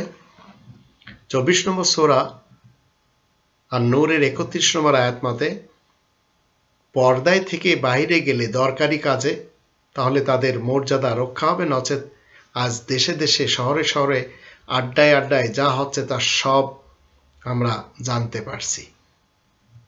তা একজন শর্ত সাপেক্ষে মুসলিম নারী ঘরের বাইরে যাবে। 32 নম্বর প্রশ্ন হলো এবং সর্বশেষ প্রশ্ন, মিথ্যা হাদিস জমাকারীদের আমির কি স্বপ্ন চোখ পেয়েছিলেন? স্বপ্নে চোখ পেয়েছিলেন? মিথ্যা হাদিসের জমাকারীদের আমির হচ্ছেন ইমাম বুখারী সাহেব। গলত বুখারীর তিনি হচ্ছেন প্রবক্তা। তার ইতিহাসে বলা হচ্ছে তিনি ছোটবেলায় অন্ধ ছিলেন, তার মায়ের স্বপ্নের মাধ্যম দিয়ে চোখ ফিরে পেয়েছিলেন। তার মা জারেতুস্তি ফ্যামিলির একজন মহিলা, তিনি রবের কাছে চোখ ফিরে পাওয়ার জন্য অন্ধ সন্তানের ব্যাপারে প্রার্থনা করেন আর নবী ইব্রাহিমকে স্বপ্নে বলতে শোনেন, তোমার ছেলে চক্ষু ফেরত পাবে কাল সকালে। কিন্তু ইমাম বুখারী কেন পায়?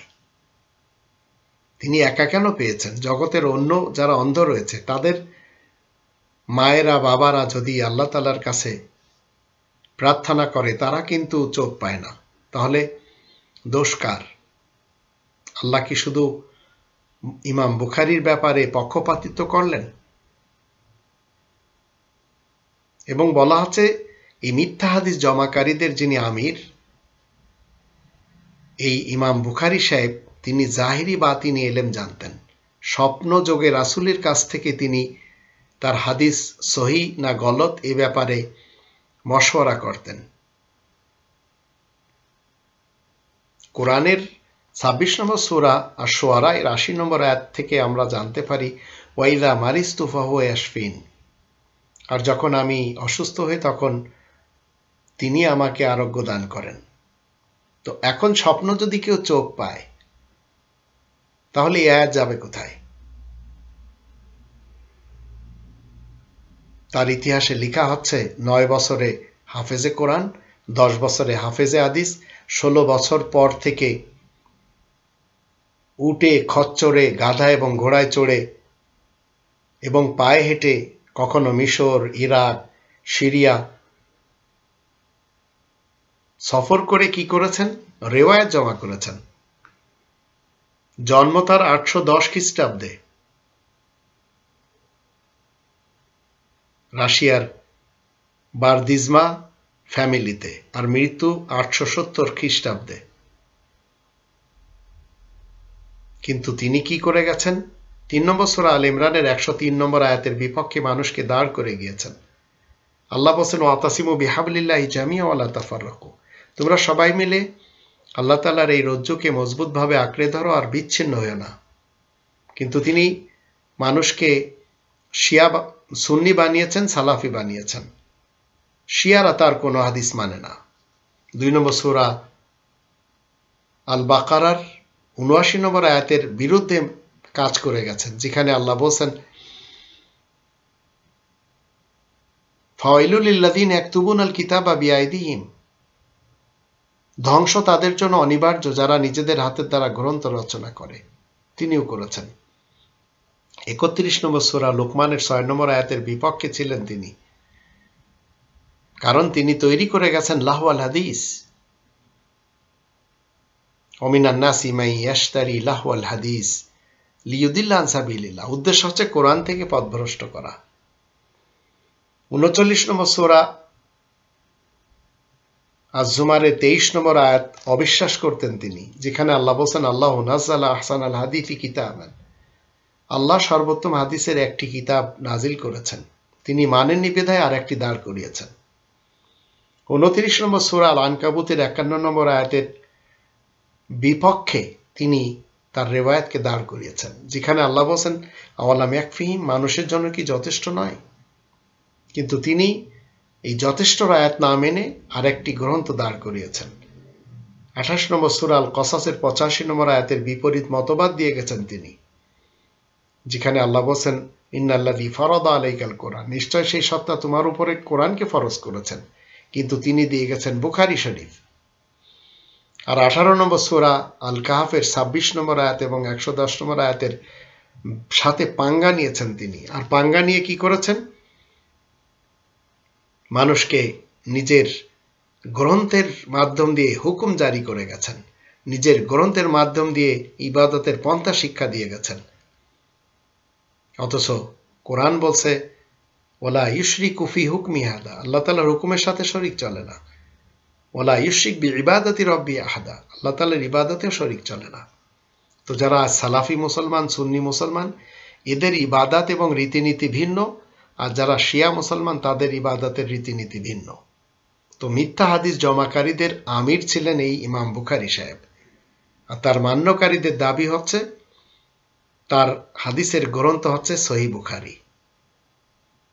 কিন্তু কোরআন বলছে 2 নম্বর সূরা আল বাকারা 2 নম্বর আয়াত মতে যালিকাল কিতাবু লা রাইবা ফিহি, এটি সেই কিতাব যার ভিতরে সন্দেহ নেই।